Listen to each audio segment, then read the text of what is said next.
Aktualisht, Komisioni Qendror i Zgjedhjeve është në proces parapërgatitor që përfshin identifikimin e nevojave, planifikimin buxhetor dhe shqyrtimin apo vlerësimin e akteve nënligjore. Sipas ligjit për zgjedhjet e përgjithshme, vetëm pasi të shpallet data e zgjedhjeve, Komisioni Qendror i Zgjedhjeve mund të fillojë me përgatitjet e përgjithshme për organizimin e procesit zgjedhor, respektivisht zbatimin e planit të aktiviteteve zgjedhore, të cilat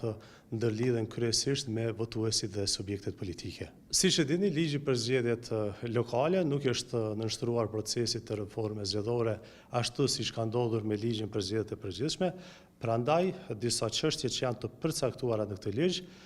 mbesin të njëjta si në zgjedhjet e kaluara, por ka edhe çështje që kanë qenë të rregulluara me ligjin për zgjedhjet e përgjithshme dhe që vlen edhe në zgjedhjet lokale. Ndryshe nga zgjedhjet e kaluara për Kuvendin e Kosovës, në zgjedhjet lokale votimi jashtë vendit do të realizohet vetëm përmes postës,